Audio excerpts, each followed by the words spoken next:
అర్హులైన పేదలందరికీ రేషన్ కార్డులు ఇవ్వాలని సిపిఐ నాయకులు డిమాండ్ చేశారు. కడప జిల్లా బద్వేల ఆర్డీఓ ఆఫీస్ ముందు సిపిఐ నాయకులు నిరసనకు దిగారు. పెరిగిన పెట్రోల్, డీజిల్ ధరలు, నిత్యావసర సరుకుల ధరలు వెంటనే తగ్గించాలని వారు డిమాండ్ చేశారు. అదేవిధంగా రేషన్ కార్డులు అర్హులైన ఎంతో మంది పేద ప్రజలకు రేషన్ కార్డులు ఇవ్వాలని వారు కోరారు. ఈ కార్యక్రమానికి భారత కమ్యూనిస్టు పార్టీ నాయకులు, పేద ప్రజలు పాల్గొన్నారు. వస్తువుల ధరలను తగ్గించాలని, ప్రజా పంపిణీ వ్యవస్థను పటిష్టం చేయాలని, ఈ దేశంలో అర్హులైనటువంటి పేదలందరికీ కూడా రేషన్ కార్డులు మంజూరు చేయాలని భారత కమ్యూనిస్టు పార్టీ చేపట్టినటువంటి దేశవ్యాప్త ఆందోళన ఏదైతే ఉందో 1వ తారీఖు నుంచి 6వ తారీఖు వరకు, అందులో భాగంగా ఈరోజు బద్వేల ఆర్డీఓ కార్యాలయం వద్ద ఆందోళన చేపట్టడం జరుగుతూ ఉంది.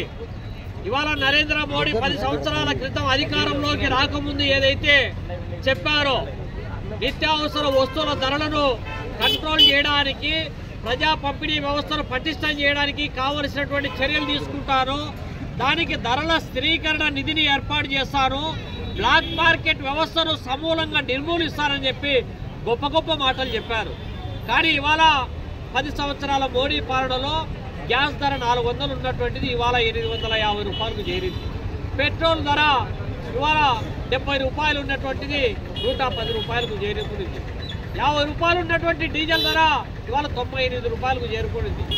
బియ్యం ధర 20 రూపాయల నుంచి 80 రూపాయలకు చేరుకుంది. ఇంకొకటి ఆయిల్ ధరలు, పప్పు దినుసుల ధరలు, అన్ని రకాల వస్తువుల ధరలు అమాంతం పెరుగుతూ ఉన్నాయి.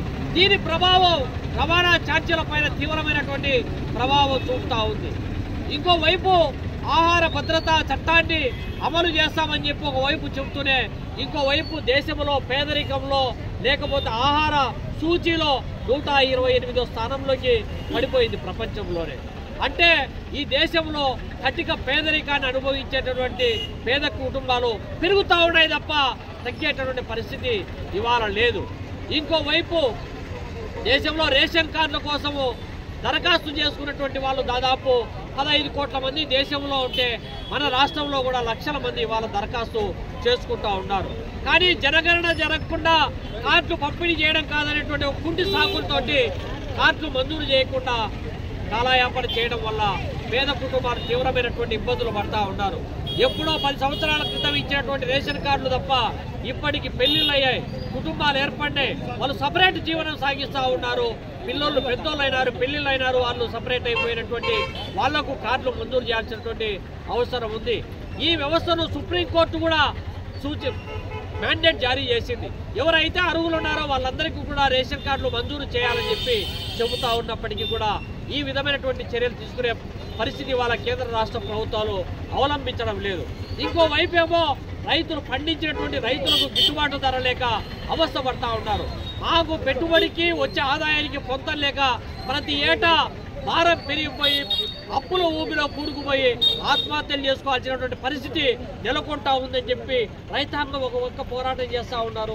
ఇంకోవైపు ప్రజలు ఎక్కడ కూడా కొనుగోలు చేయాలంటే వస్తువులు ఎక్కడ కూడా అందుబాటులో లేనటువంటి పరిస్థితి దాపురిస్తూ ఉంది. అంటే పండించే రైతుకు గిట్టుబాటు లేదు, కొనుగోలు చేసే ప్రజలకు ధరలు అందుబాటులో లేనటువంటి వ్యవస్థలో మధ్యలో ఉన్నటువంటి దళారీ వ్యవస్థ, బ్లాక్ మార్కెట్ వ్యవస్థ ఇవాళ రాజ్యాన్ని శాసిస్తూ ఉంది, ప్రజాన్ని ప్రభుత్వాన్ని శాసిస్తూ ఉంది.